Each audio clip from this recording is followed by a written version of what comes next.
going to get some more water. Okay.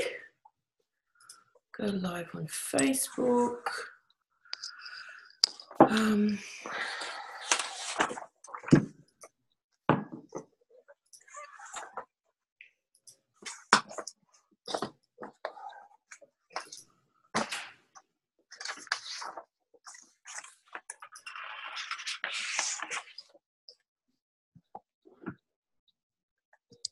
If you just mute yourself for a sec, both of you, because I can hear all that.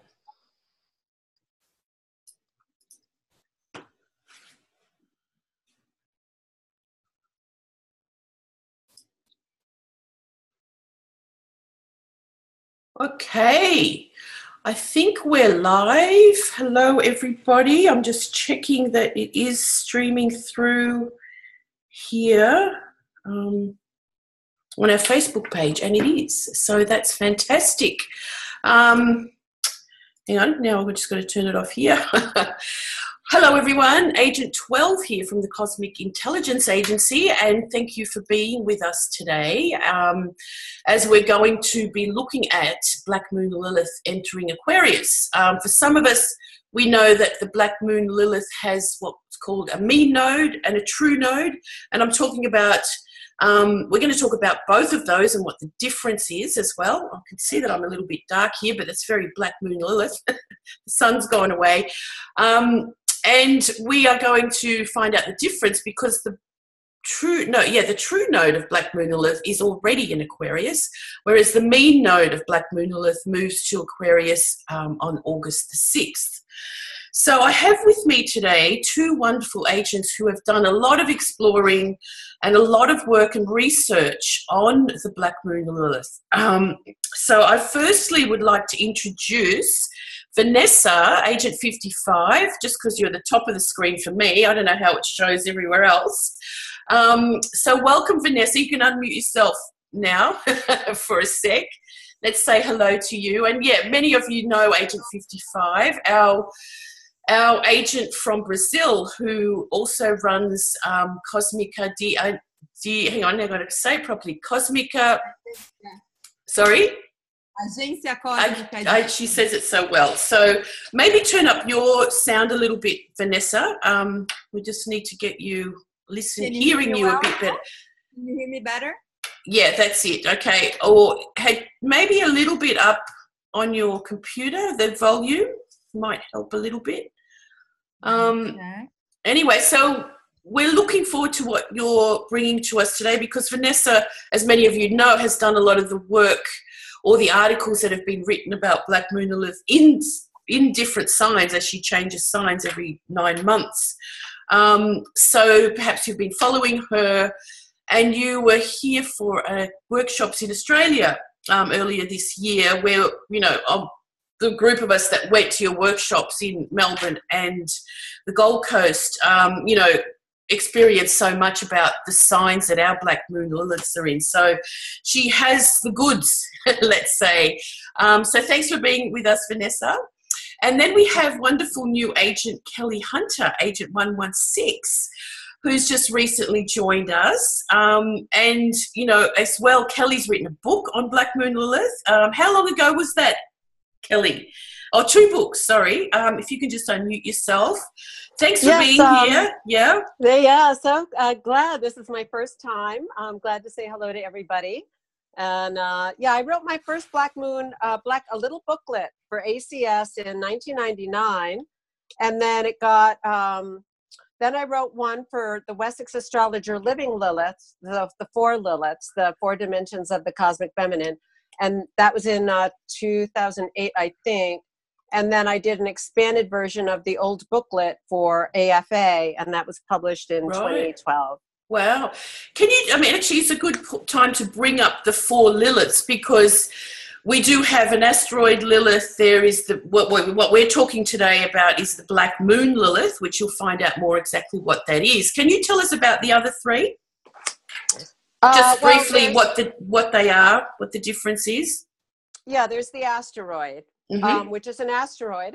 Which is a... And yeah. yes, Dimitri George, it's in Dimitri George's first book of Asteroid Goddesses, just a mention of it. And then there is what's called the dark moon, or the Waldemuth moon, or the shadow moon. And that is that's an invisible point as well. It's a controversial, is it there or is it not? Was it ever another moon that goes around the earth, but it does not reflect light, it absorbs light. Mm-hmm. And so it's a little farther out than our moon. Mm-hmm. And then Delphine J wrote a lot about that one. She's an American astrologer. So actually that's been written about more in America, and the black moon more in Europe. Mm-hmm. So then there is a star, Algol, the demon, that is has been called Lilith by the Hebrews, says Richard Hinckley Allen in his fabulous classic book on the fixed stars. So that is the Lilith star, and it's particularly apropos because Algol represents the eye of Medusa. Mm-hmm. So that's very resonant archetype. Mm-hmm. Well, we're going to find out more. Well, for anyone that wants to look up those references for yourself, as we know, astrology has so many points to it, and depends what we want to get into at any particular time, really. But I think if there's been, do you both think that there's been a growing interest in the Black Moon Lilith over the last few years? Oh, yeah. Sure. Yeah. It wasn't something that I kind of knew about when I was studying, you know, in the year 2000 or whatever. It was, yeah, I've learned so much about it in the past 5, much more so, I think, for myself. So it's the attitude, I suppose, also rising of the sacred feminine, the divine feminine, being much more in tune with our world, and how appropriate and important that is. And also just, you know, I mean, the last 9 months, Black Moon has been moving through Capricorn. Before that was Sagittarius. And in this kind of time frame, we've had that movement, you know, also Black Moon Lilith, what was conjunct Pluto back in May. Was it May? A couple of times, wasn't it? A couple of times, okay. And we've had, you know, the rise of the Me Too movements in this kind of era, or the last year, and just the demonstrations of the the females kind of out there getting it to them. So we've seen a lot of it in action as well, haven't we? There's other reasons for all of that. You could say Jupiter in Scorpio. You could say it was the Venus cycle, all sorts of things. And it's when it sort of pulls together to make this story that is astrology, the living astrology. So I'm just going to start with a few things before we get over to our lovely agents. So let me just share my screen. And what was that sound there? Sorry, one sec. So many things to think about. So, yeah, just going to go through a few things. You know who we are, the Cosmic Intelligence Agency. And I just want to say I loved what I found out from Vanessa about the Cosmic Intelligence Agency has the Black Moon Lilith in Leo.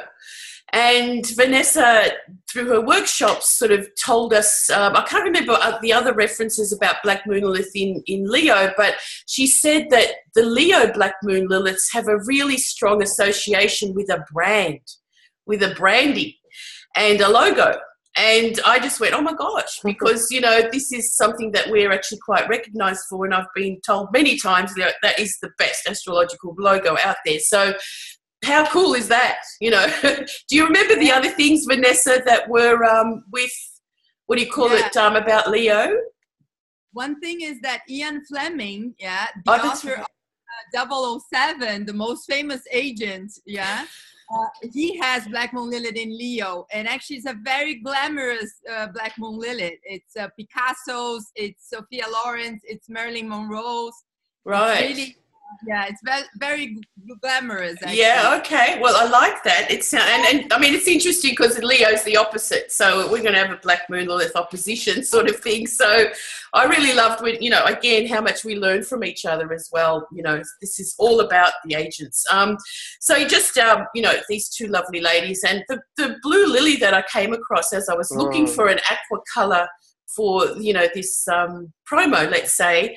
You know, the blue lily is also very much associated with psychedelics, isn't it? Like it's got some magical qualities that way. And I'm just wondering, you know, in Aquarius, we are kind of going into stranger realms as well, aren't we?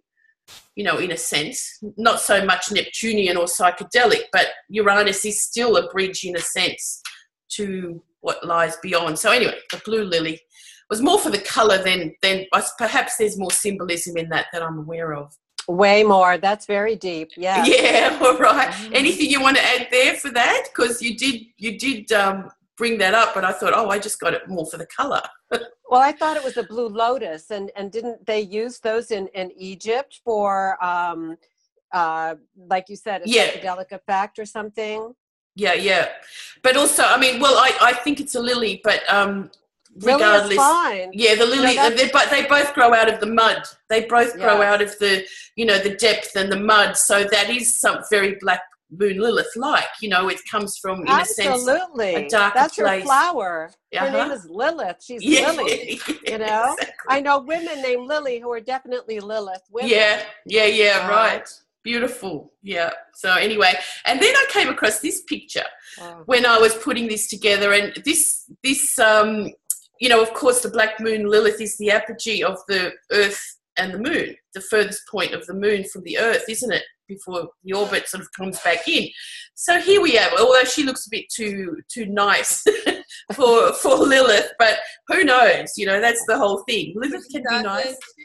She's good. You see, one of the examples I'll bring could totally relate to that. Yeah, all right, okay. She is actually balancing on a tightrope there, so it's very much black moon Lilith in Libra perhaps, but I took that away because I thought that was just so appropriate. It's really interesting what you find when you start researching the things that come up, like in your Facebook thread or something. I find that all the time. Like I'm looking at black moon Lilith in Aquarius and something comes up that makes me look for, when did that happen, right? When did that happen? And one of the things I found the other day was the moonwalk. Michael Jackson's moonwalk was first done with black moon Lilith at 0 Aquarius. That's very cool. How cool is that? And you know, he came up in my thread, you know, some kind of meme saying, you know, the moonwalk is so many years old or something. And I went, I wonder what year was that? Just kind of because I'm interested in that. And it was 0 Aquarius for the black moon, for the moonwalk to begin. It's very Aquarius, isn't it? Yeah. Anyway, so just a few, I mean, I'm just picking out some interesting bits. And this is what we call the ingress of the mean node of black moon Lilith into Aquarius. And just a brief look, I know Kelley and Vanessa will go into more of what the transits of black moon Lilith through Aquarius will be like, will be. But we know that it's going to meet Mars retrograde coming through at the same time. So it's a pretty significant time with Mercury retrograde at the next eclipse point. And, you know, of course, a few other things. So keep your eye out for that. So before we go on, because doing this at the end doesn't really work. So the promo for a few things coming up at the CIA, and this is perhaps mostly for Australian people or members or just anyone that's interested in astrology and our retreat that's coming up. And of course, yes, you can come from overseas for it.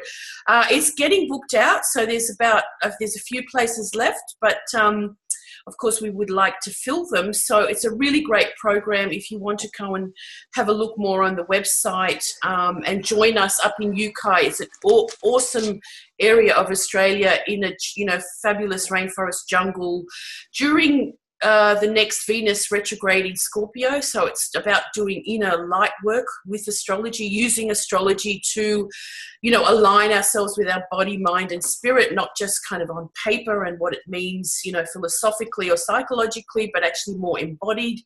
And it's a wonderful program that we're very proud of putting together there. So have a look at that. It's on the front page of our website.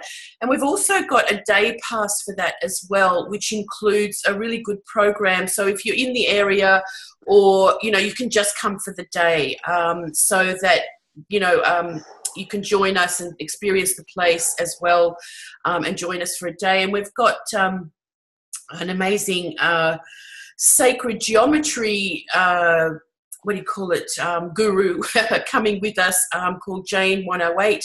And he's got a great Facebook page called Mathemagics 108 or Jane 108. So have a look at that. He's going to be talking to us about the connection of sacred geometry and astrology, so plus all the other things that you see there. So it's going to be really amazing.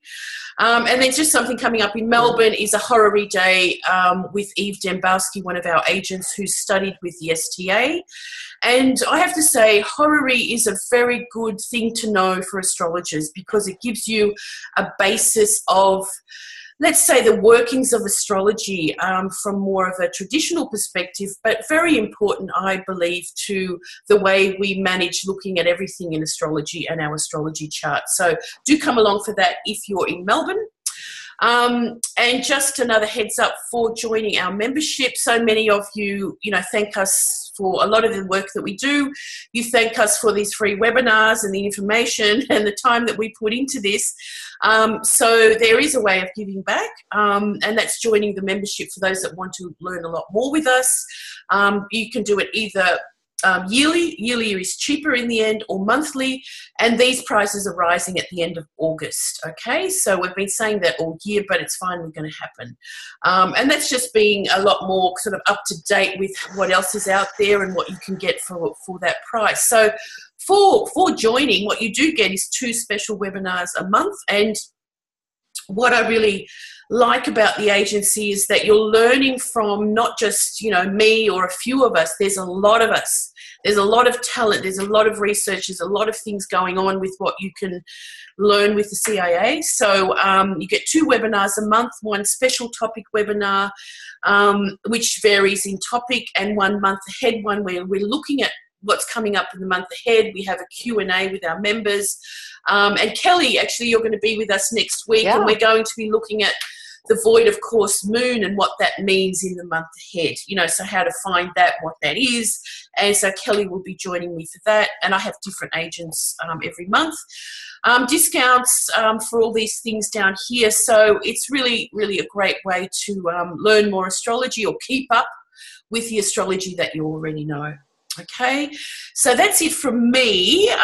Yes, we have to do that type of thing to engage you all into doing more with the CIA or joining us or giving back, let's say. So so for me, that's it now. And so we're going to start with Kelley, okay? Kelley's going to take us through a few things, the difference between the mean and the true. And again, Vanessa, if you feel like you need to interact at those points, please do at some stage or at the end, all right? So I'm going to mute myself. Kelley, off to share your screen.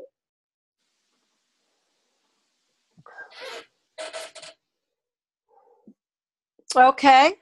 Yep, that's great. Oh, good. All right. Well, the topic's Black Moon Lilith. Who am I coming at you like your shadow? And there is my collage of Lilith when I was just starting on my Cosmic Feminine collage series. And it had such a journey. Lilith just started coming to me from different directions back in the 80s. I think, first of all, it was through Demetra George's Asteroid Goddesses book, The Mention of Lilith. But I'd already read some fiction with Lilith as a main character. And then at a Dowsing Society meeting, because I live in Vermont, the home of the American Society of Dowsers, I saw the Dark Moon Lilith. And then I went to a conference in Montreal, and there was a speaker talking about the Black Moon Lilith. So it all came in a really short period of time, but from interesting different directions. Let's see how I turn it forward. Okay. So the Black Moon Lilith, you can see the new slide now. I had to, I guess I'm sliding them, literally. Sorry, yes, we can. Sorry, I was muted. I'm talking and saying okay, yeah. Okay. So I have some wonderful quotes that I think help really describe the meaning of the black moon. And this is from China Galland in her book, Longing for Darkness. A really good Lilith book, in fact, because she discusses the Black Madonna and the Black Terra and their healing propensities for her, their power in essence. And I think these are two factors. The Black Madonna, I think of a lot in reference to the black moon. And that's why I think there are a lot more European astrologers who started into it, because they have more Black Madonnas over there. So China Galland, this is the black of starless midnight, a state of translucence or transparency that is beyond dark and light. This is a radiant black. Now, I'm thinking that many of you are familiar with the black moon, at least to some extent. But let's look again at just what that is. It is defined by the moon's orbit around the Earth. And the black moon is not a moon body. It's an empty focus that is the mathematical point that completes the ellipse that is the moon's orbit around the Earth, because there is not any perfect circle of an orbit. They're elliptical, which means they don't have one center point, which would be the Earth. They have two focal points that together make that orbit. And it's an intimate, dynamic, mathematical, and very cosmic there, in that what we call the empty focus of the black moon, the second focus of the moon's orbit around the Earth. So it is a participant in the incarnation that we have through the moon, which is our mother's womb, and how we incarnate. And the black moon, to me, is the deep desire our soul has to incarnate. So there's a deep desire to experientially be in a body and experience the cosmic thrill of being in a body on Earth. So it's to me, it's a point that taps us in to the invisible desire that brings us here, the invisible body, the invisible cosmic connection that then is incarnated into the physical. Here's another beautiful quote from Peter Redgrove, who wrote a fabulous book, and there is a whole section on Lilith. It's called The Black Goddess and the Unseen Real. And it is about the subliminal senses and synesthesia and all sorts of other really cool topics. And he says at one point, it is as though the moon threw down a black body upon the Earth, visible only to the subliminal senses, which thereby became illuminated. So to me, this speaks to the subliminal aspect of the black moon, which is the uncommon senses, the subtle senses and the subtle energy bodies that are represented in this vibrant vortex of this empty focus of the moon's orbit. And it has that power to be so intimate in our incarnation, but not in an obvious manner. So it taps us into the soul and some deeper aspect of ourselves. And one thing that I believe the black moon really stands for is being authentic, connected through the cosmos, our soul expressing itself through the body, through the physical, in a very authentic way. And that word authentic is very popular these days, isn't it? And I think it is a part of the empowerment of the feminine coming forth at this point. And it's about being integral with your soul center, the personal essence of who it is you are on some other more cosmic, spacious level. And it's embodying and through a personal essence that has a vibrancy and that what I call thrill of being in a physical body.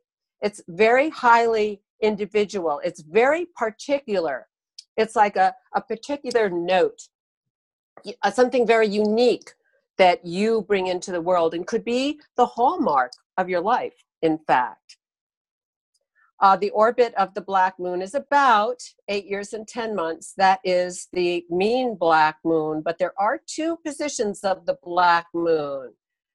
And here is a table that shows the relationship of those 2 positions in the year 2011. It was done for one of my books. And it's showing the mean average motion. Now, we also experience this with the nodes of the moon. There's that option you can choose whether you want to use the mean node or the true node, because there is a little difference. The moon does not go around in a steady manner. It has it goes farther away, it comes closer, it has different speeds, and it also is receptive and moving a bit, I think, in relation to some of the cosmic forces coming in on the interstellar winds. So the moon, is it's just not a horse on a racetrack going around in a steady way. It's more like a race car driver that's kind of, weaving in between other vehicles and is sometimes near the outer, sometimes near the inner part of the track. So it's easier in a way to track the mean average motion of the black moon. But look how it goes back and forth. It retrogrades constantly. So it goes back and forth. And it really, does a whole belly dance around the mean average motion. So it's harder to track. And there are different ways of measuring even this motion, but we call it the true positions. And they can be up to 30 degrees away from each other, which means you can have the 2 black moon positions in 2 different signs, 2 different houses. So some people have them far apart and some people have them right together, which is very rare from my experience. But there is a whole section of the chart then between those 2 black moon positions, which I call the Lilith Corridor. Someone else has called it the garden, which I really like, Lilith's garden, or, her temple. But that is like if there's a transit coming to your black moon, it's going to,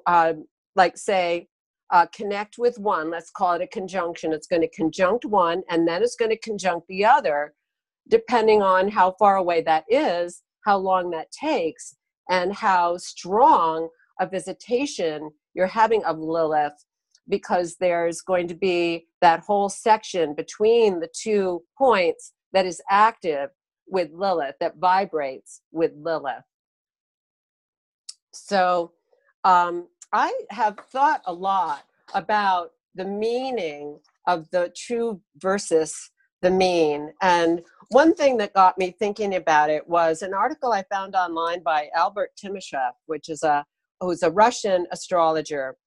And he wrote that it's important to use both positions because they are both relevant, and absolutely that is so. I have actually had very recognizable transits to both my mean black moon and my true black moon. And I really feel that they're both true in a way, but Lilith can be true, but she can be mean too. So there is, he says, any mean point can be determined as some abstraction, an ideal image. It reflects our abstract notion about this matter. This point, he says, shows how concrete problems are reflected upon our illusory perception, how problems are reflected upon our perception. And so there's like almost like a mirror. Whereas the real or true point reveals what is going on in reality. It's true. So he says, in the case of the mean black moon, it demonstrates our notions about our subconscious problems and complexes, whereas the true point reveals these problems and complexes themselves. So that's just a little fodder for thought, that to some extent, the mean motion, which is not where it really is, and it's a kind of abstract, it's like an artificial construction of its movement, in fact, except for the points where they're together. So it's not, it's just a convenient thing. It's kind of like daylight savings time. This is what I was thinking of this week. It's kind of like daylight savings time, which is an artificial manipulation of time. And yet it's very convenient in many ways. But it's, it doesn't, we have to go back to standard time at some point, which aligns all of the latitude lines around the earth and the time zones. So it's an artificial construction. It's kind of an abstract thing that changes the clocks, but then we change them back. So I got thinking about it like that. Really? Yes. I do have a different take on that. I don't see it as something just as a convenience, but of course, that's something that we can still talk about in other moments, and I bring some of my considerations when I speak, yeah. But just to say, I would have a different take on that, but I am all ears to hearing what you are bringing to us as well.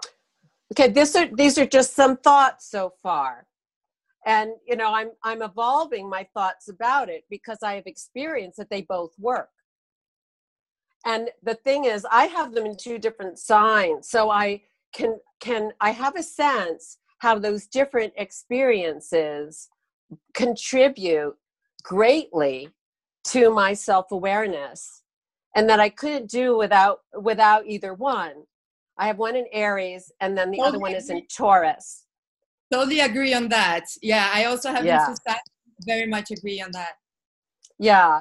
So it's kind of like, I like what I used before, the word belly dancer. I mean, she's just wiggling around and gyrating, and she's also, in a sense, weaving, because if we take the thread of the loom that, we're weaving around, something like that, the warp and the weft sort of thing, we can also think about it that way, that there's an intersection of those points and a relationship of those points that's almost like the movement of an accordion as well.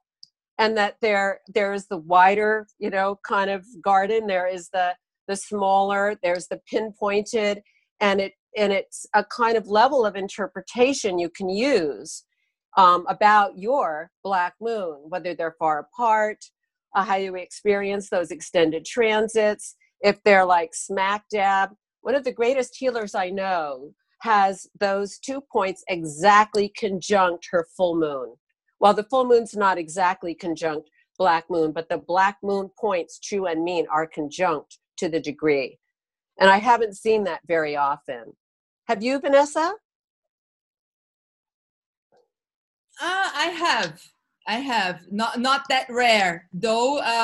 In the same sign, of course, it's easy to find, not necessarily right spot on, so close together. But yeah, I have a few clients that do have them, but yeah.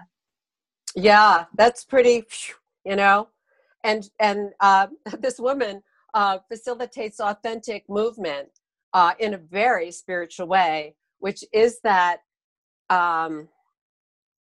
authenticity of your personal essence in how you embody, how you are incarnating in the fullest sense.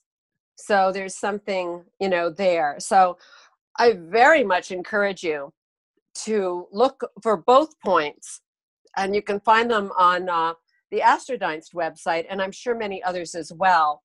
I've got an ephemeris that has both positions, and I'm not sure that ephemeris is available anymore, but it's a French one, and it's the New International Ephemerides 1900 to 2050. So, so this is a very, it shows how far apart these can be and how it wiggles.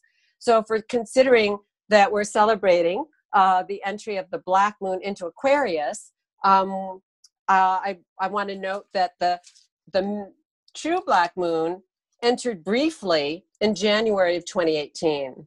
In fact, it started in Capricorn, went back to Sagittarius, went back into Capricorn, went forward into Aquarius, and back into Capricorn from the beginning to the end of January. So it was actually in 3 signs in 1 month, and she can do that. You know, you can't, it's really hard to pinpoint Lilith. Really hard to pinpoint her. Is that why January was so crazy? There was so much going on in January. There was eclipses so much going on. That's right. Yeah, and we've got another crazy time. So I just wanted to show a couple of famous images of Lilith. One is from Notre Dame Cathedral. And when I visited Notre Dame, and I'm finding this part on one of the portals outside the cathedral before you enter, and I'm going over, oh, there's Lilith. There's a little group standing there, and the woman is saying, and this is Lilith, who gave Eve the apple in the garden. They were like right there just as I approached, and that is so Black Moon Lilith. So, yeah, she was the woman-headed serpent who gave Eve the apple. In iconography back in like the 1100s, and in Jewish rabbinical lore as well. And this other one, if you Google Lilith images, this one used to be like the one you'd see the most, by John Collier. Lilith, you know, with the serpent wrapped around her. And it was done in 1892, which was a banner time for Lilith. You know, Lilith was so popular with artists and writers and poets at that time, from the Pre-Raphaelites to Keats. And, you know, we had a lot of Lilith-related art at that point, and it hasn't stopped since. I did a wonderful webinar at one point with the artistic history of Lilith, and that informed so much of my research and learning about Lilith, how she appears in the arts.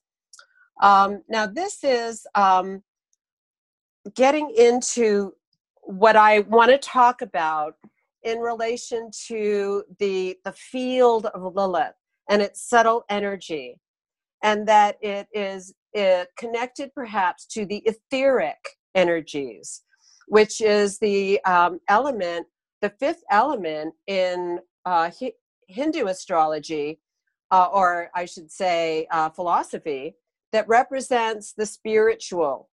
And so ether is the element, and this is also in Buddhism, it's the element that out of which matter came.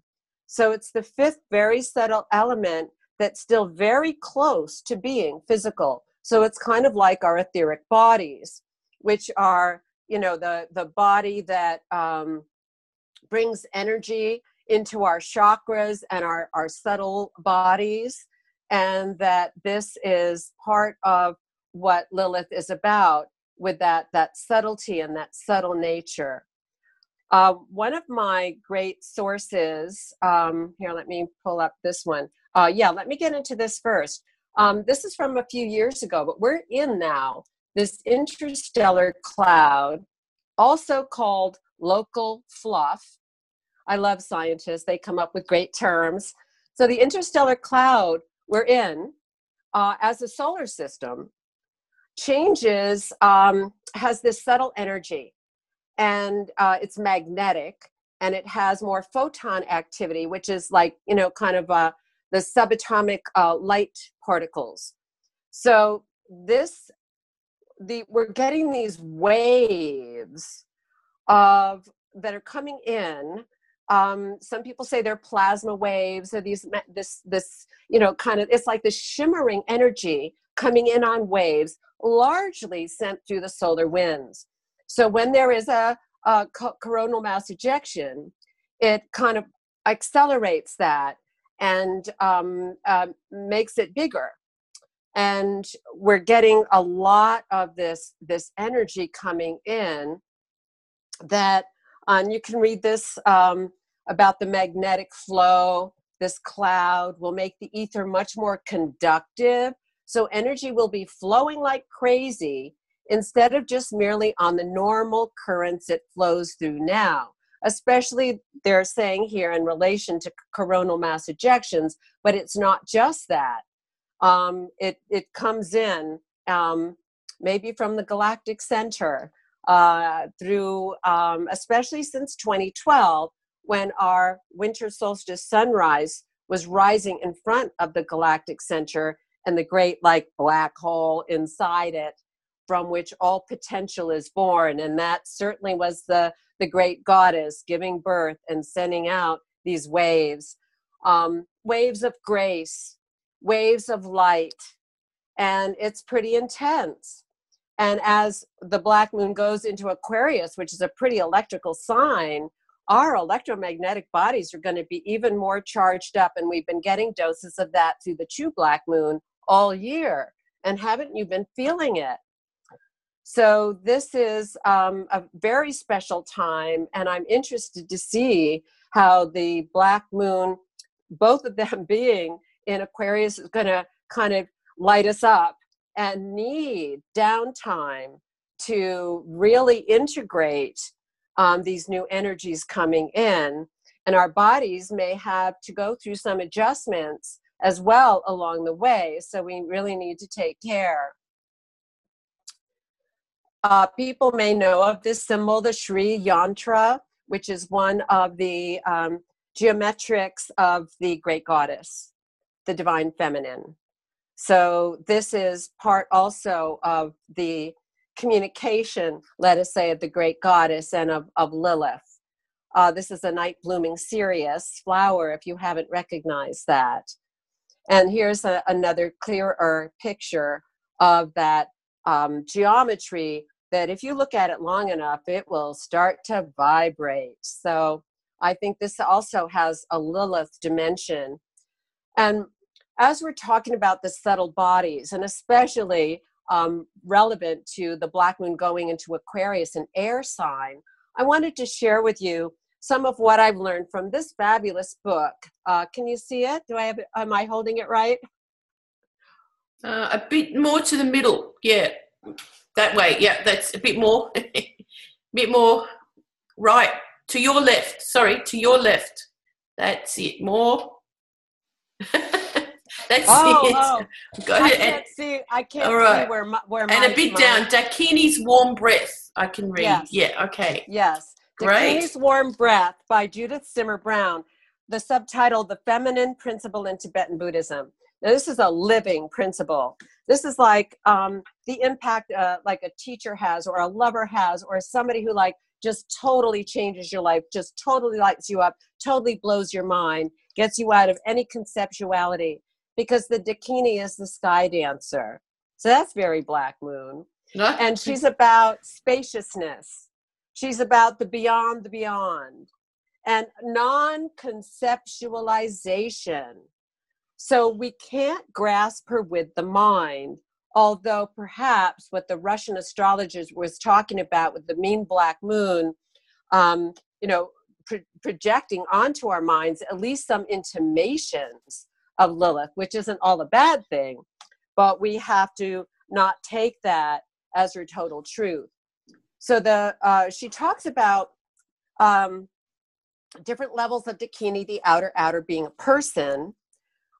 There is a secret Dakini who is the deep, real essence that we tune into through meditation.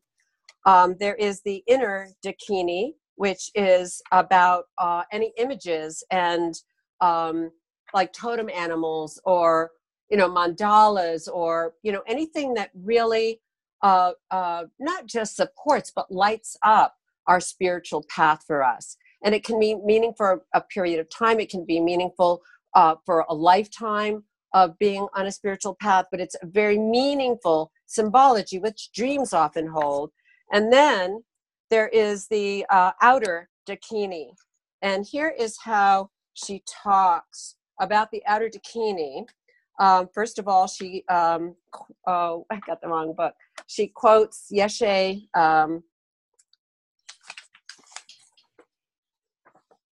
oops, still have the wrong page. Yeshe Songya, which is who is I think a female lama. From the first, the breaths and channels are the points and the paths of the Dakinis. So this is what she calls the subtle body of bliss. And this is the Dakini that moves in the energetic pathways of the subtle bodies, the channels and networks through which consciousness moves in interrelated vibrational patterns throughout the physical body. And this is the part in my Living Lilith book that talks about the Dakini from her book. So it's what she calls the energetic confluence of the psycho-physical spiritual life. She moves through the winds of the body in the way prana or life force circulates and in the subtle interface of etheric and physical bodies, channeled through chakra centers and meridian points. So this is part of what Black Moon Lilith lights up, and especially relevant, I think, for going into Aquarius, you know, when our electrical body, you know, is going to be activated and is activated even more so. So wanted to make some reference to the Dakini, which I think is a wonderful study. And this book is absolutely wonderful about spirituality from a feminine experience. It took me a long time to read this, and I read it more than once because it's so deep and rich. So I want to suggest that for your Lilith research list. So I also wanted to look at, I'm losing track of time, so just let me know. So I wanted to look at what's going on. This is the new moon. You showed us, Julija, the moon of the ingress of the black moon, mean black moon into Aquarius. So this is the new moon solar eclipse for August 11th.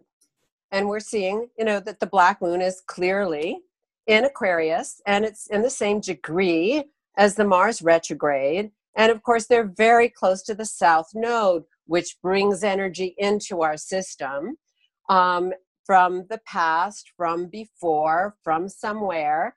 So this is going to be a bit different in terms of the Mars retrograde, you know, kind of being impacted by the black moon.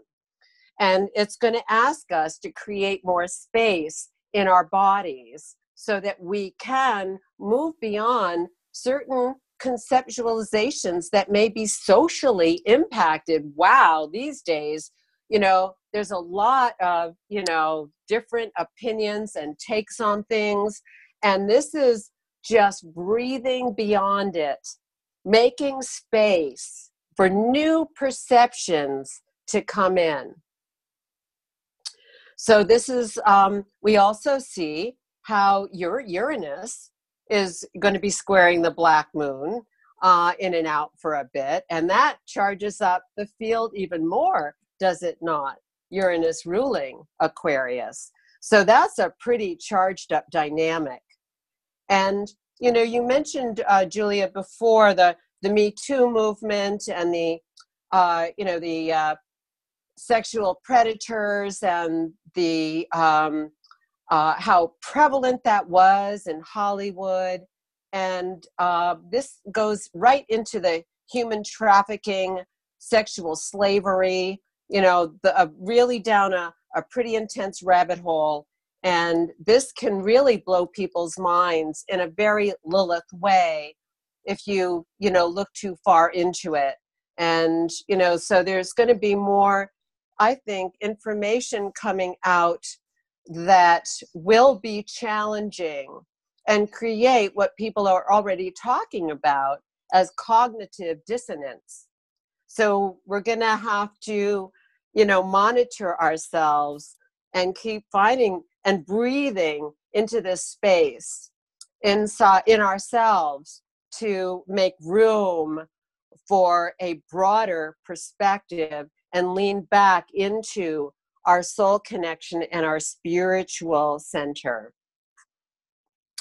Then, we get into September, and Venus moves into Scorpio on the new moon in September, and it will be squaring the black moon. Now, I can only put one position on my program so that you see I've actually, that's not the true black moon I've added in, it's the mean black moon. Wait, let me see what I did back here. Yeah, no. The thing on the added moon should be the mean black moon. Sorry about that. I have two true black moons in here. That's not right. So I've got the mean black moon in September is at 3 Aquarius 49. And the true is already up to 19 Aquarius, but it's going back. It's going back and forth. There's a lot of wiggle room with Lilith in her own way. And she's very particular to you. That's another thread of the Lilith meaning. Very particular. She just knows how to, just get you where you really feel it. So this is where Venus comes in and will be squaring the black moon while it's opposing Uranus. So first we have Mars involved, and Mars is still involved because it still hasn't gotten back into Aquarius yet by this date in September. So Mars and Venus are both right in there.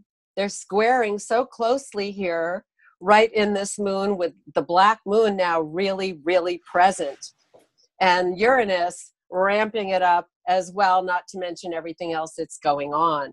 So we've got some doozies of transits. And next week, with the month ahead, I'll be looking at these too, some more, along with the other topic with the void of course moon. So I wanted to look back at the last few times the black moon was in Aquarius. So that would have been in late 2009 into June of 2010. This is mainly the mean. We've got to stretch that window for the true black moon and its in and out aspect movement. And then late November 2000 to the middle of August 2001. You can track it back. Maybe you'll be able to figure some things out. Mid-January 1992 to mid-October 1992. And then you can go back and back. I didn't put them all in. Depending on how old you are, this might do for you. And I wanted to also note some people who are especially affected. First of all, I've been doing a number of charts for people born in the late 50s. And those born from August 56 through May of 1957 have a Chiron Lilith in Aquarius opposite Uranus in Leo. Those people are being really lit up. And one of them is another healer friend of mine who has that Chiron black moon conjunction on her Aquarius ascendant. And she's one of those people that has an additional nerve in her spinal system. And she's very highly sensitive. And then, there's special groups, those born with Uranus and Aquarius. So they're the 1996 to 2003 and 4 people. So, gosh, how old are they now? 30-ish and down in their 20s. And then a younger group born, 1998 into 2012 when Neptune was in Aquarius. So these are 2 higher consciousness planets. I think we can't forget that Uranus is in Taurus now. It's going to be activating this placement for these particular people as well. So if you know any of them, give them a heads up. And, if you know that you have the black moon in Aquarius, of course, this is going to be a time for you, or any planet you have in Aquarius. I have a Jupiter-Venus conjunction at 1.5 Aquarius. I am getting ready. I'm feeling it. I'm having to take like retreat days at home just to kind of really breathe and you know, kind of go into some inner space and find this new, you know, open up this new energy for me. And I just wanted to also share my books and my contact information as I end. Are we taking questions at this point? We will probably just move on to Vanessa. I'm monitoring the question. There's nothing. I'm kind of answering a few things. People are asking where to find, you know, how to find Lilith in charts and stuff. So nothing pressing. So I think we'll move on. But wonderful, Kelley.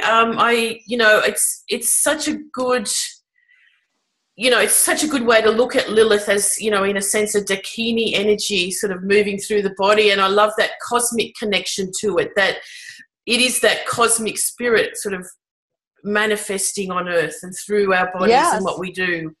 And she's not always friendly. Yeah, and she's not always friendly. Right. She's not always friendly.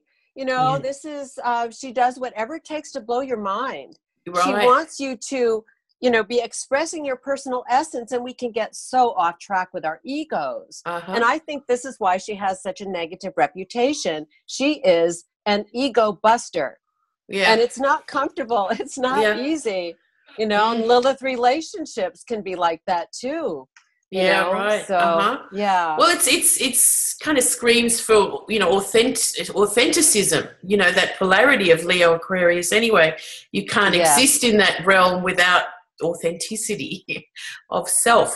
So yeah, wonderful. Thank you for all your information. You know, like I'd be so interested to have more with, as you said, Black Moon. You know, you've done many webinars on Black Moon Lilith, so we'll get you.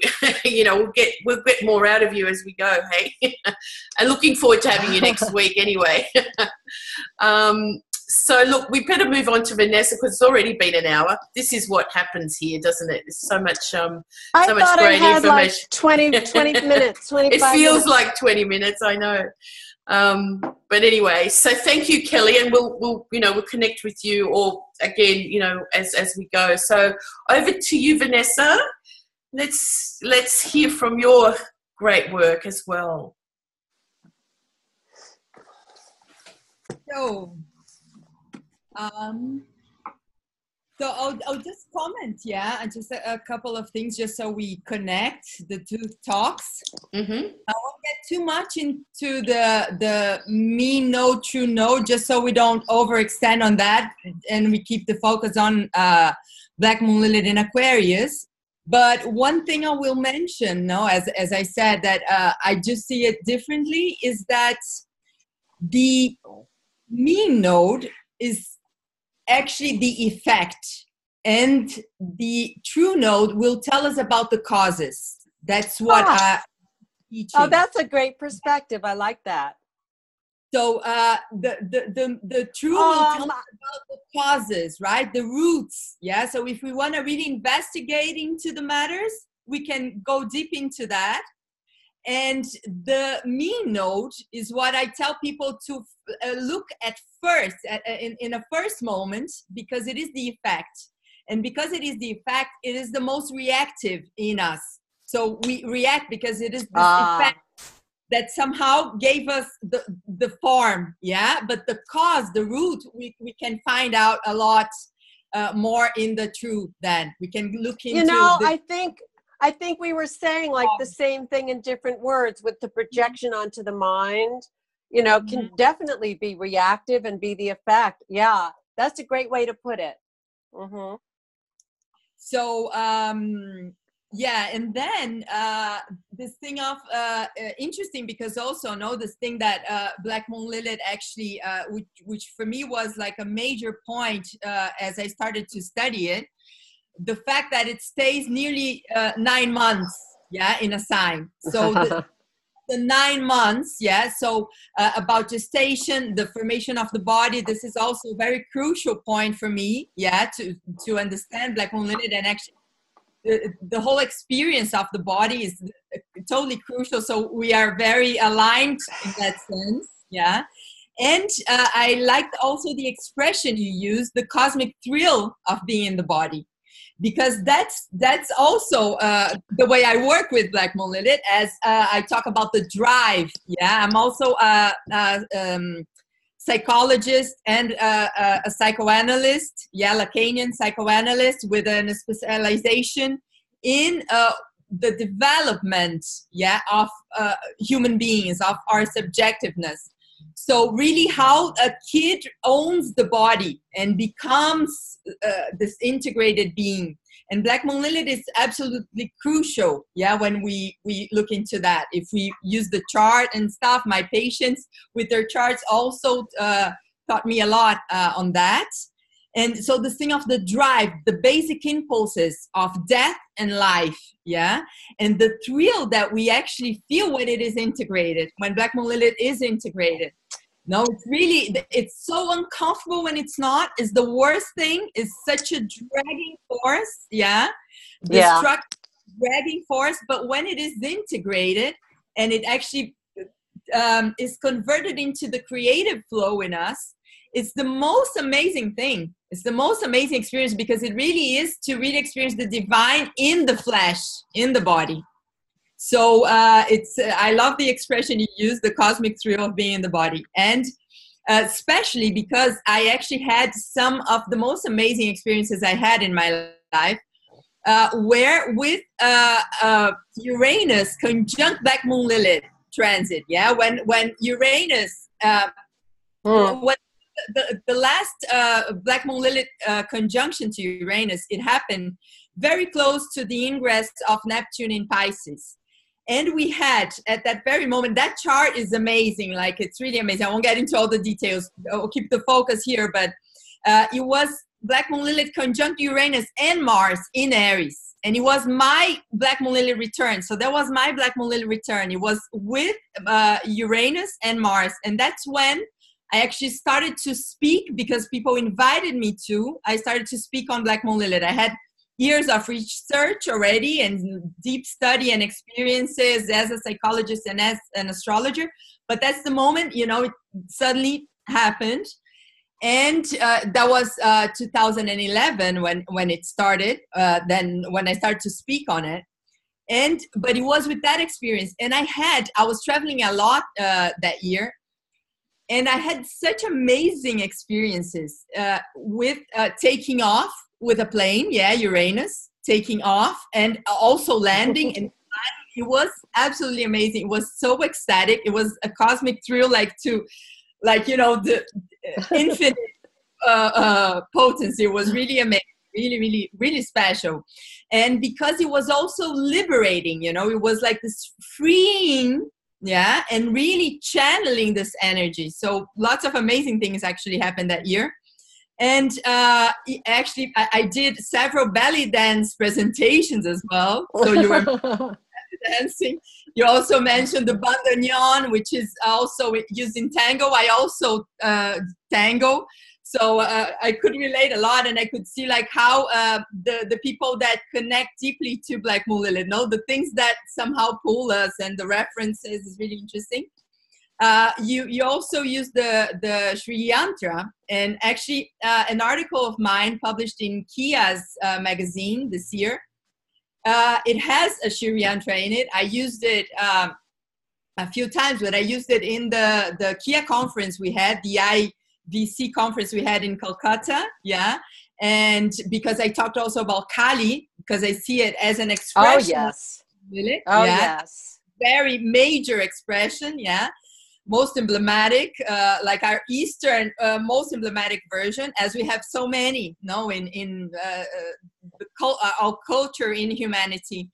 But Kali is like so brilliant an expression. And I talked about exactly that, the nothingness, yeah, because it's this nothingness, is this level of the raw experience, which is either below or beyond words and images. That's something I always say, and you are also used the word beyond at one point. So we are tuned also with that. And so this thing of nothingness, yeah, and which is from, it is from nothingness that everything emerges. Yeah. Yes. So yes, this thing of like, and then from the womb, the empty space of the womb, where then a body is formed and all life comes from. Yeah. So it's, yeah. So this is our precious Black Moon Lilith. So, Vanessa, I just want to make sure people who are present with us understand that we've never connected before. Never. Mm-hmm. We didn't know each other's work at all. Yes. That's my job. I connect people. Yeah. So, and then we're coming up with the same thing. We had And what I love about you two, that's what what I love about you two is what I always heard about Black Moon Lilith was she's a revengeful goddess, repressed and not kind of functioning. And both of your takes is kind of, very much opening up that beyond, there's so much more to that than this repressed feminine that I think was the kind of cultural idea that a lot of astrology carries with Black Moon Lilith. Like, this is your poor thing, poor me thing. I've got Black Moon Lilith here, so I better feel really, down and, like where have things gone wrong for me? That's what I've seen. Julia, that is true. If you're in your ego and if you're in that type of negative ego, Lilith is so often portrayed in fiction as a vampire queen. Yeah. I mean, she is not nice. She's a child killer in mythology. Yeah, right. All those things, Yeah, that's the thing. No, it's the potential for massive destruction or major creation. So it's like, Mm-hmm.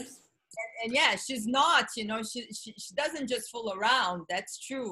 No. Serious stuff. Yeah, you don't mess with her. Yeah. For sure. All right, keep going, Vanessa. Yeah. Okay, so I'll share the screen now. Let's see here. Just a second. Just need to open it.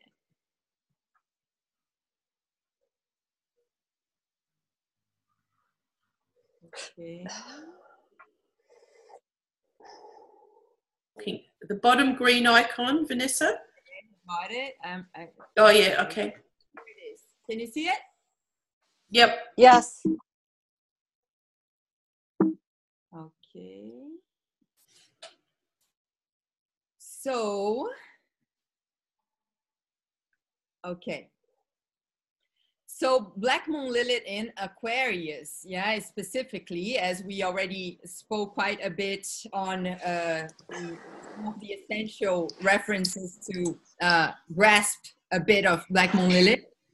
So Black Moon Lilith in Aquarius is this position of Black Moon Lilith in air. One thing is that when Black Moon Lilith is in air, it means that it's going to stir up the visceral aspects of our relations, of our communications with others, because that's the function of air. And the air signs, we connect to others, we communicate with our colleagues and siblings, and the stranger next to you in Gemini, in Libra, with pairing and social gatherings, but more in a sense of duels.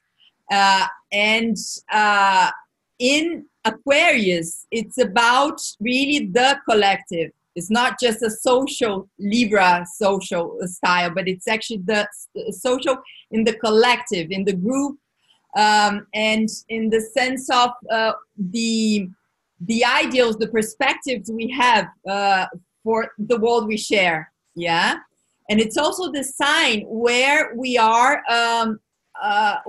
Where we really connect to the thing that we are actually just one little star, one original, unique star, but one, as there are so many other stars in the big open sky.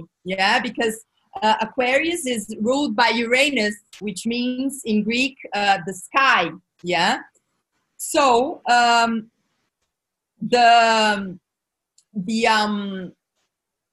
connecting to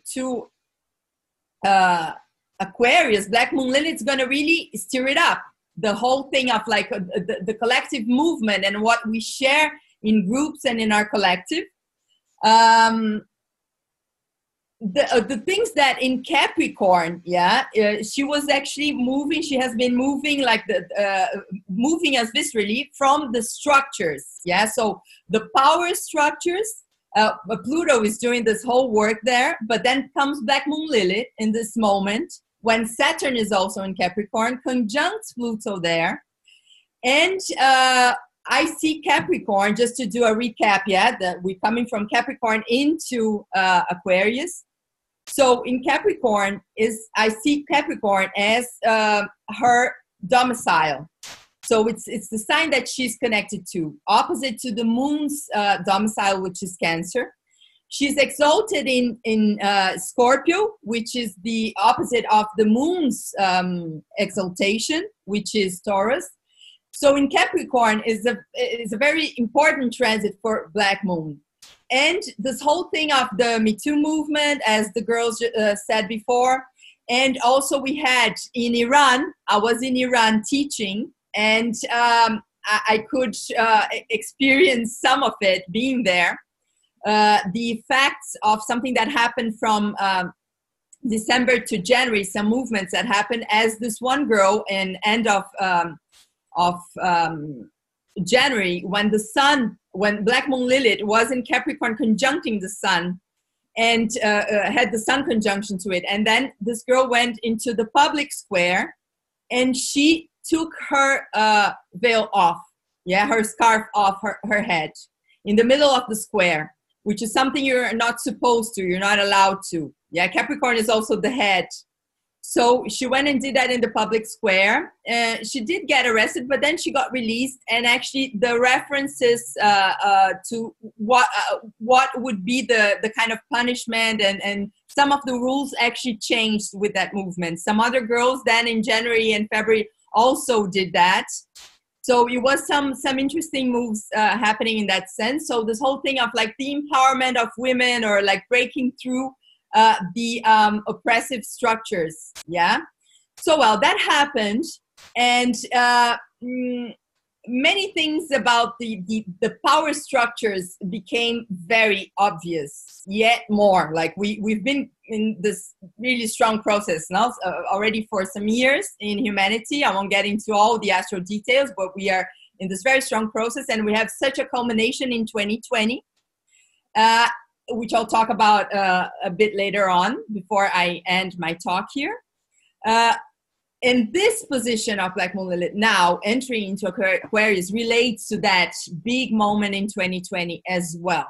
Okay, so just to say, she is very present in some very strong moments, as this aspect of our human experience is now so crucial that this aspect is integrated. This aspect that we've been talking about, this visceral aspect, this integration, the thing of owning our bodies, for instance, it has something to do with not being just taken over into vices, into addictions and into the manipulations that happen in our current system. Be it with food, with technology, with many different situations on how our society is structured, that people sometimes feel like as if their body is trapped into those situations. And owning our bodies, as Black Moon Lilith actually urges us to, makes us able to actually own ourselves more and go beyond certain oppressive patterns that are out there.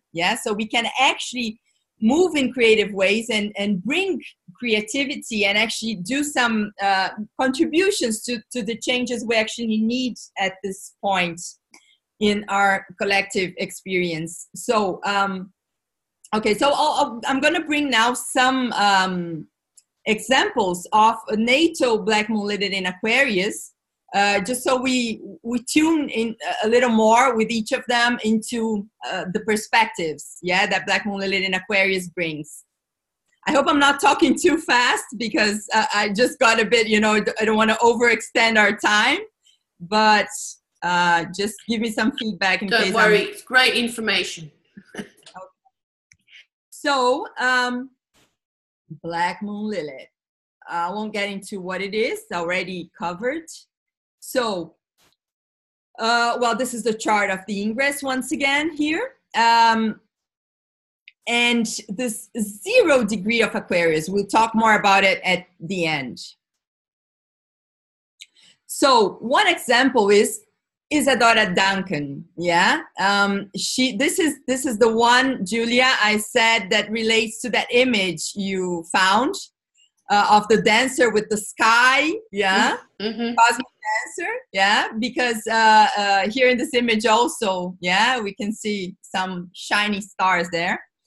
And so Isadora Duncan is considered a muse of modernism. Yeah, she's one of the very first dancers that started to bring what nowadays resulted into the contemporary dance. Yeah, or she started the modern dance in her proposition of really being able to dance freely and not having to be imprisoned by a technique. Yeah, then some other modern dancers started to bring some structure to the modern dance, yeah, and other propositions. But what she did was she actually just brought the thing off. Hey, dance is a free movement. It's something that's free, that has to be spontaneous.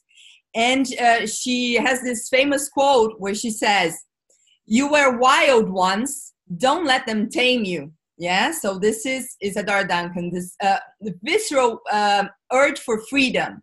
This is what Black Moon Lilith is about, because when we think of a natal Black Moon Lilith, we are talking about the experience of the mother during gestation. Yeah, we are talking about the cellular memory we have from when our body was formed. So this is a very, very visceral level in us. It's how our body was formed. So Black Moon Lilith in Aquarius brings this visceral quality of that sign. That sign talks about this visceral level. So it's this visceral drive for freedom, for this openness, yeah, for the open sky.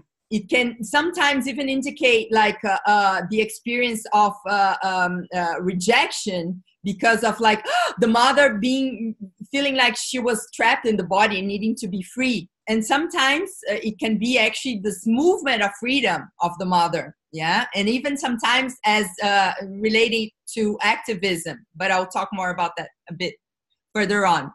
So. So yeah, Isadora Duncan, so the muse of modernism, yeah? Then we have Dane Rudyard, which is also related to some of the origins or some of a crucial contributor to the beginning, to the origins of modern astrology, yeah? So again, modern astrology. He has Black Moon Lilith conjunct the moon, which gives this edge of being able to really express the talents of the Black Moon, yeah, in the related sign. In his case, Aquarius, sign of astrology, of the skies. And we have another very highlighted, very much recognized astrologer, as is Dane Rudyard. We have Howard Sasportas, also with Black Moon Lilith in Aquarius, the drive for the skies, yeah. And we have a very famous astronaut, Neil Armstrong, yeah, also this drive for the skies.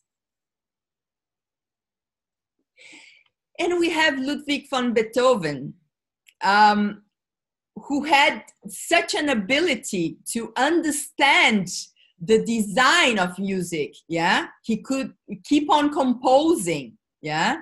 So this is, because Aquarius is also, as it is the open sky, it is the possibility of seeing the design, yeah, the design of things, So to be able to really understand from a far distance and to be able to really understand the logics and the designs of things. So his understanding of music was very much, music does have that quality. It does activate those parts of the brain which relate to our sense of space, yeah, how we relate to space. And music does activate that, but if the person does have that aspect very well developed, it becomes much easier to understand the logics of music and the logics of composition. Even if you cannot hear, yeah, you can understand how that happens. And from a musician to another, we have Amy Winehouse, yeah, a very unique character who also said like rehab, no, this thing of the rebellion, yeah, of Aquarius as well, because it's about being detached and being able to defer, to be different. And we have Björk as well, also very unique with her icy Icelander face. And we have Rosa Parks, who is considered the mother of the human rights movement with her act of disobedience, of civil disobedience, which we have seen when we covered the transit of Black Moon Lilith through Sagittarius. Yeah, because when she did that act, it was during Black Moon Lilith in Sagittarius transit. But well, of course, no. Someone responds to a situation, but also from one's own structure, yeah. And she has Black Moon Lilith in Aquarius originally. A Sun in Aquarius, lots of things in Aquarius, but also Black Moon Lilith in Aquarius. And here I'm talking about the mean positions, yeah, just to simplify. Though I also consider both of them important, but here I'm focusing on the mean one. And her Black Moon Lilith in Aquarius, yeah. Black Moon Lilith in Aquarius has to do also with that. So it's this need for freedom, for being able to express oneself in somehow with a sense of freedom, which can be then, you know, this pull to the open skies, yeah. This pull regarding space. And because of that, in a very personal level, it can be like Isadora Duncan's pull to be able to move freely and to do a dance that doesn't need to obey certain structures, that she can break these structures and she can just really express her originality, yeah? But it has also to do with this thing of being able to question and to say, hey, but you know, what's going on in this society, yeah, that we live in this collective, in the Aquarian collective, what's going on? So NATO position doesn't necessarily will always mean that the person's going to be an activist, of course not. But if it does if it does have some other points that emphasize that is a consideration for sure. And when it is in transit in the collective, as we are now about to experience, if we consider the mean or are already tapping into with the true, this in the collective does steer things up. Yeah, does steer things up, and all the things that were somehow moved during the Capricorn phase, now it's like it's gonna come more out in the open. So we are gonna see some more movements, which I really truly hope, and I do think they will be a bit more true than the ones that happened when we had like the Arab Spring and so on, where we did have some genuine movements that did come from the people, but we also had a lot of manipulation going on, manipulation of masses going on. So that was very tricky, yeah? And now it's like we've been maturing a bit more in humanity, as some of the lies have been diluted and we don't buy them anymore. I mean, in the great collective that still was buying a lot of the lies, it has gotten less. Yeah. So there's more truth really out there. And so we're going to be seeing some movements in that sense. If we consider like natal position, one thing is, and an observation I'll bring is that when the person has Black Moon Lilith conjunct Uranus, the ruler of Aquarius, then it is a bit more likely that the person just cannot help somehow, you know, taking a stand, yeah, in the collective. One example is dear Julian Assange, yeah. Another example is Osho, and also Manu Chao, the singer, and also Gaston Pauls, this Argentinian actor. Yeah, some people that just couldn't help but take some stands regarding the collective when it's in conjunction to Uranus. Well, if we talk about the conjunction to Uranus, well, I'll talk soon about that. Yeah, I just want to do one more consideration about the quality of Black Moon Lilith in Aquarius. I came across recently this image you're seeing. Yeah, it's written in Spanish.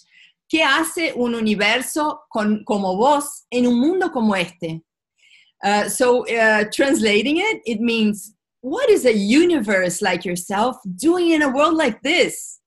No, so it's Black Moon Lilith in Aquarius is very much like that, in the sense of like this notion that, you know, it's like we are a whole universe, each of us. If we take our charts, yeah, it's like each of us is this, as we are holograms, yeah, of the universe. So we all are a unique universe, yeah, so rich. Yeah, with such depth and possibilities of expansion. Yeah, as Kelley was saying, you know, this thing of now is a moment for us to expand. Yeah, so this expansion of ourselves that is very liberating, that is about discovering a lot as well, being able to discover a lot as well. And in a world like this, is like, in a world like this, which is an amazing world, but it's also, whoa, you know, there's a lot of things that actually we need some healing and some transformation, as we all know very well. So it's also about that, you know, it's about what a universe like yourself is doing in a world like this, you know, and what do we do as we interact with this world we live in. So now, let's talk about this 0 degree of Aquarius that she's about to enter me node, and that she's already transiting by with the true. So on the 6th of August now, me node enters 0 of Aquarius, where we will have in 2020, some of you certainly are already tuned with that. We've been talking about it in other webinars as well. And in astrology, generally, this is very much expected, this super important conjunction we are going to have in 2020, which is Saturn, Jupiter conjunct Saturn. It talks about this major cycle that can relate to a period of 960 years. Yeah, it's not just any Jupiter-Saturn conjunction.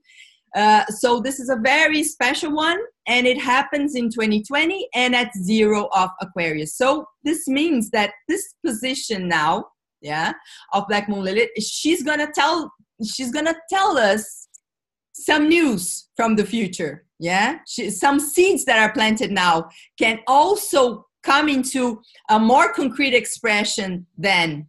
Yeah, as we will have then 2 planets expressing it. So, and such planets as Jupiter and Saturn. So,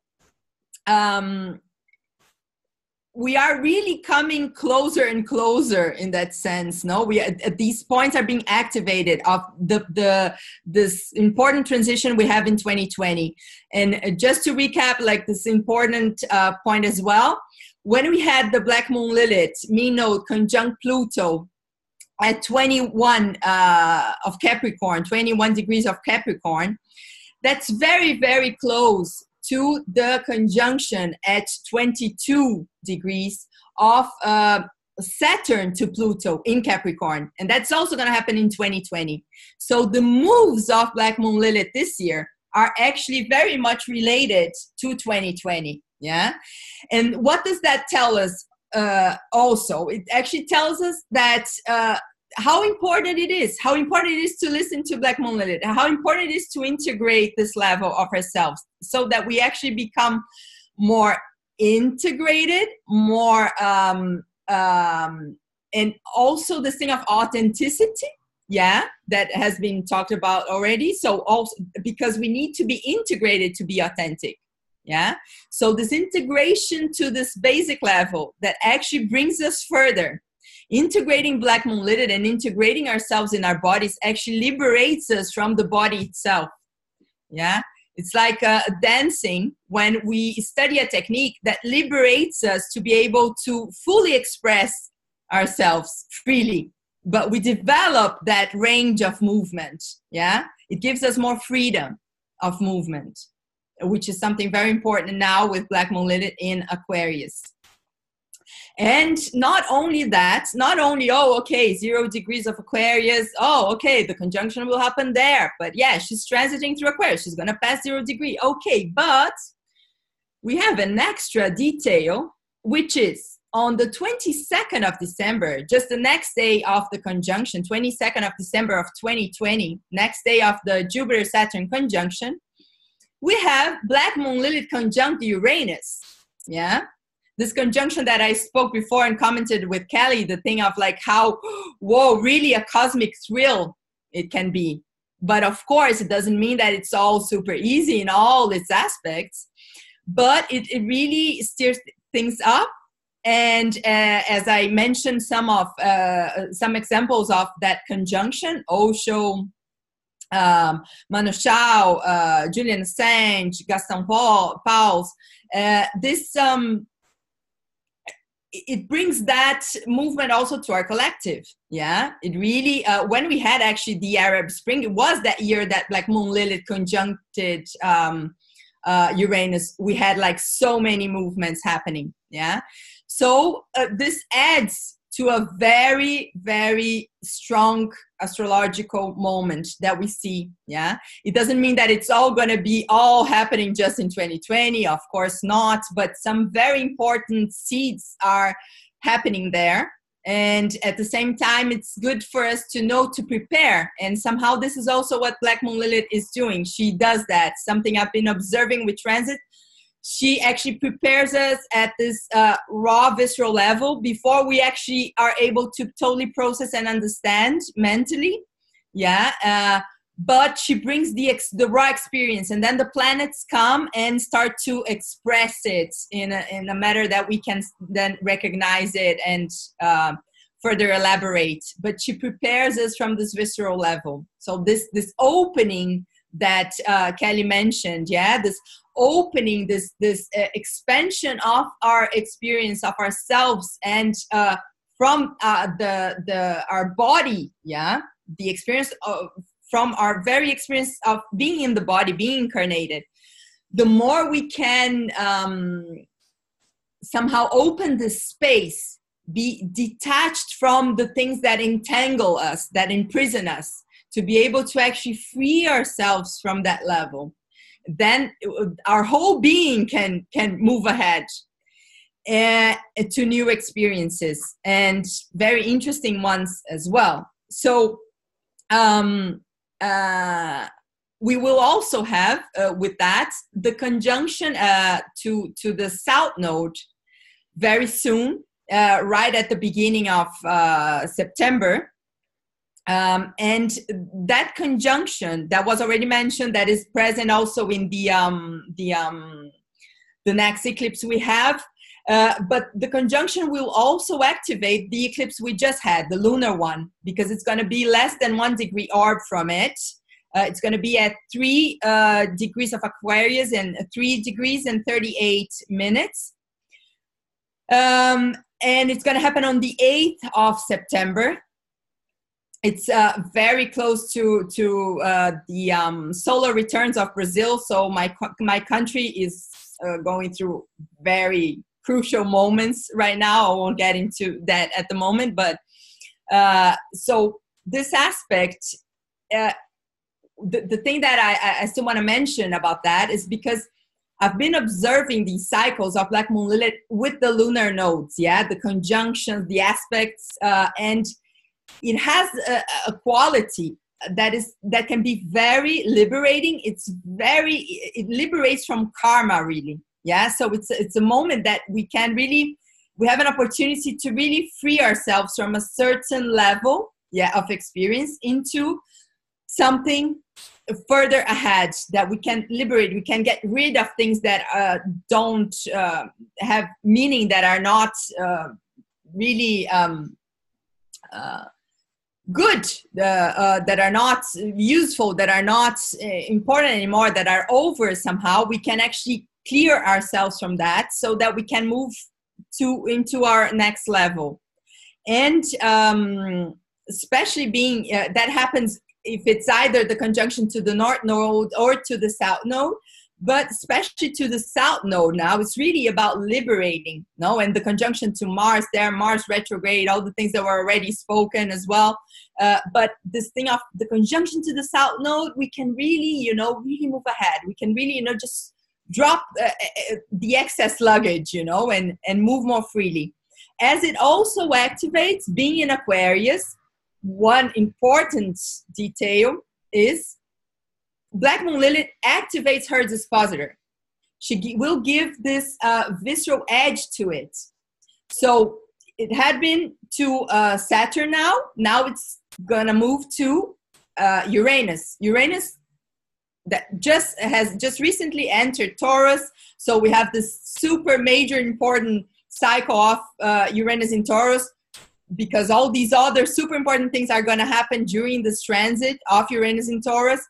And she will meet him there. Yeah, she will meet him at 6 degrees of Taurus in December of 2020. So as I already mentioned, as we see here in the chart. So this is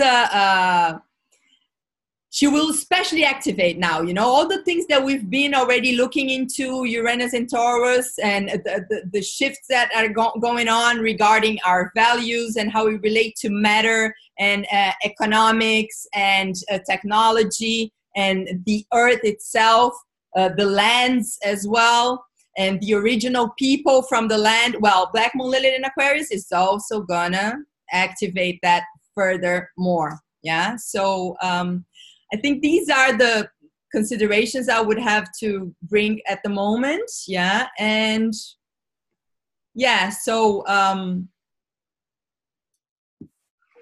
well, I wish us all a very good 9 months of the considering the mean node. Yeah, this whole cycle of Black Moon Lilith going through Aquarius.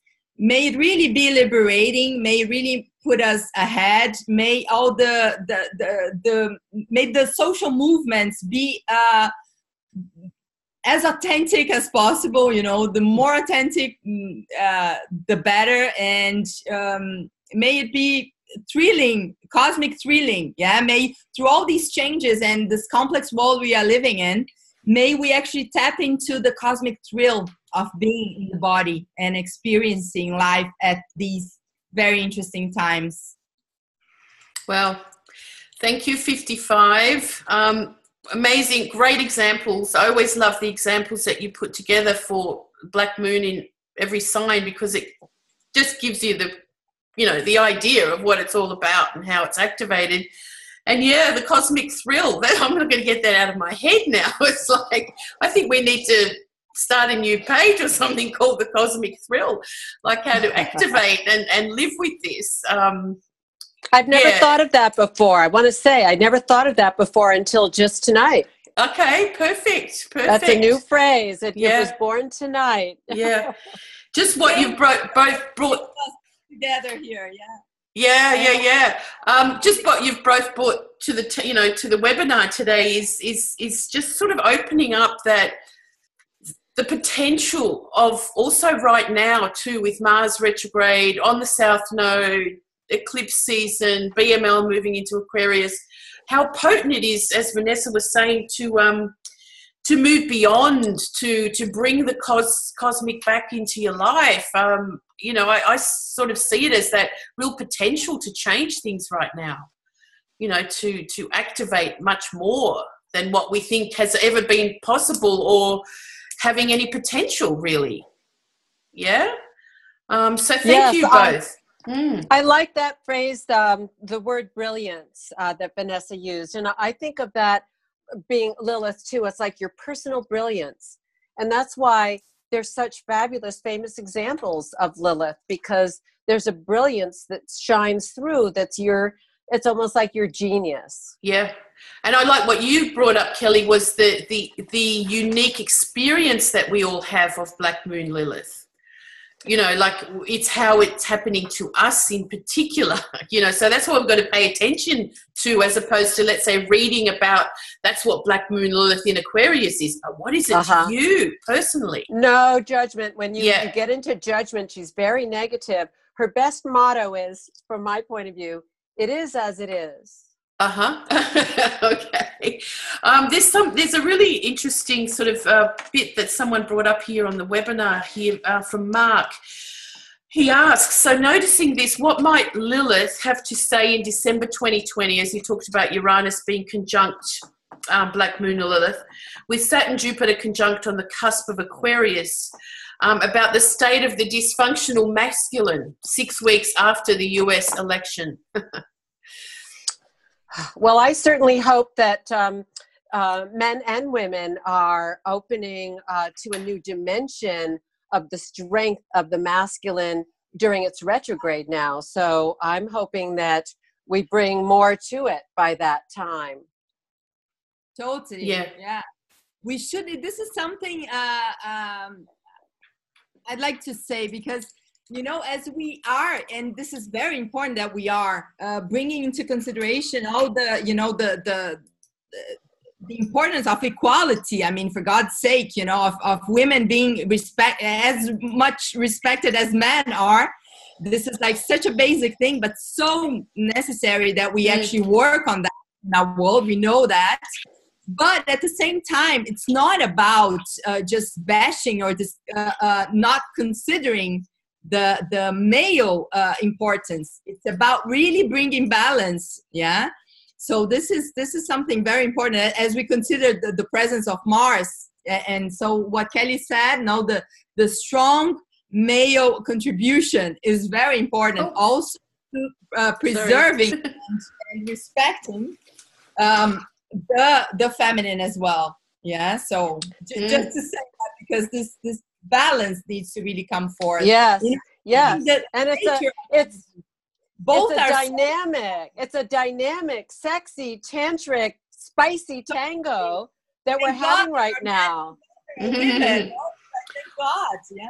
Well, it's that Uranus in Taurus as well, Venus retrograde opposite that, squaring that while Mars is still there, as you brought up, Kelley. So it's really igniting all of that for all of us, somehow, like what we want to get out of this life and the cosmic thrill and it's a level of consciousness too. It's a level of consciousness. It's not just about, like gender identification solely, which is opening up so that we can embrace, each of us, our inner masculine and our inner feminine consciousness and bring those into relationship.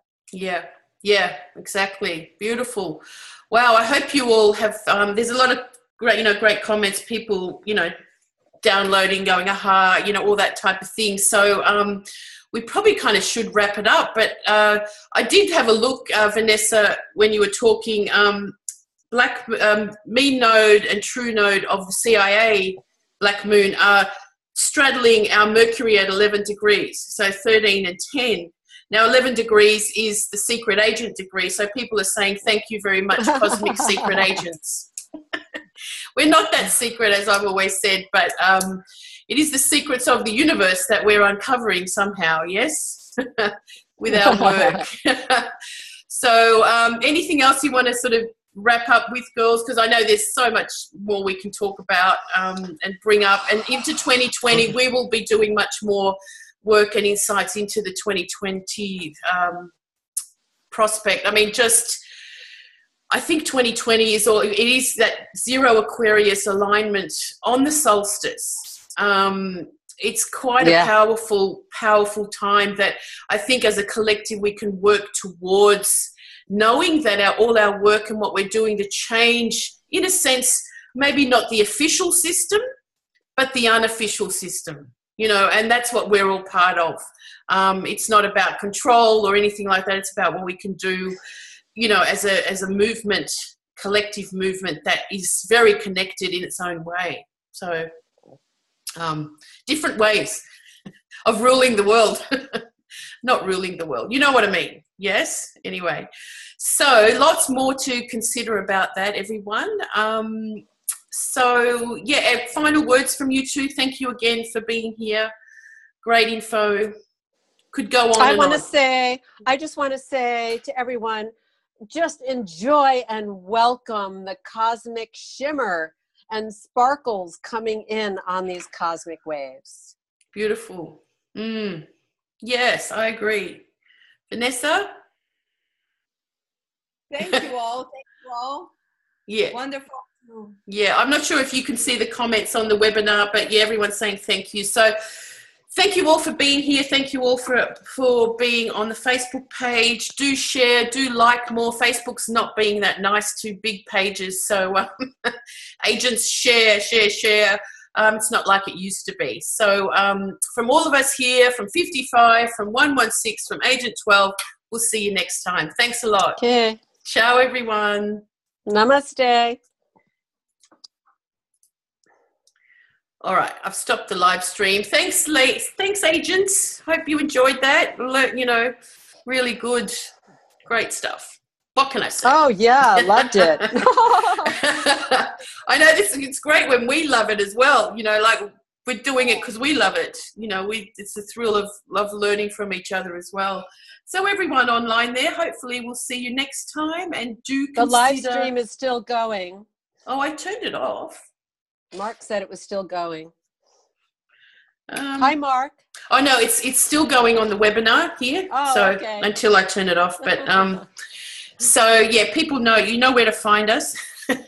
Do consider joining the membership because there is a lot more that we get into. I suppose more personalised is some of the questions that come up on these big live webinars. We don't get into answering them because, again, they're too personal and stuff. That's what the membership's for. So, all right. So see you, girls. Vanessa, good luck. Oh, we've got to mention about Sinastro, but maybe we can put a link in the. Oh shit! I was going to ask you about that. Okay. We can do maybe promote it in some moment. When is it? It's in August, yeah? Yeah, it's in August. Yeah, well, you're welcome to whoever's involved. You can organise your people to talk about it, yeah? And sort of put it out there or, I'll host it. But, yeah, get a few people involved. Let me know. The only thing is I am away when am I away? 13th of August to the 24th. When does it start? It starts on the 20th of August. Okay, so we need to do it next week, actually. Exactly. Yeah. All right, so you let me know. And Kelley, thank you. I'll get in touch with you for next week, yeah? Okay, super. And if anybody needs their true black moon position, get in touch with me. My email was okay. was given. I'm going to put you both in the link to the Facebook page, all right? And then also when I upload it to the website, also to, for the contacts for both of you there as well, all right? Okay. So I better get going.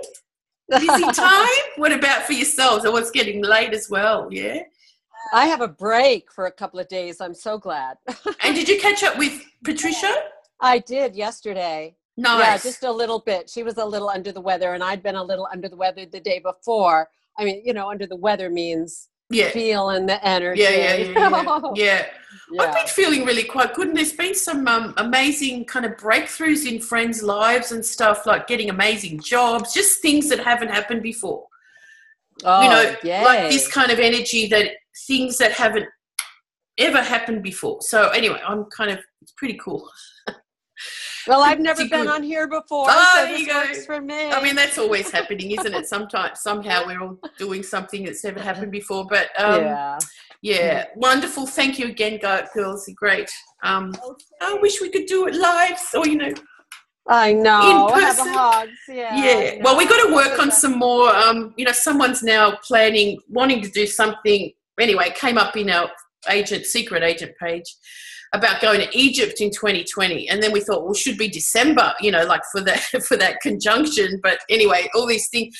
But anyway, more of these things, more connections in real life all over the world is what we're, start planning more. Still Brazil, hey, one day. Yes. All right. Anyway, everyone online, we'll see you soon. I'll switch this off now, and I'll talk to everyone soon. Ciao, girls. Bye. Thanks a lot. Bye-bye.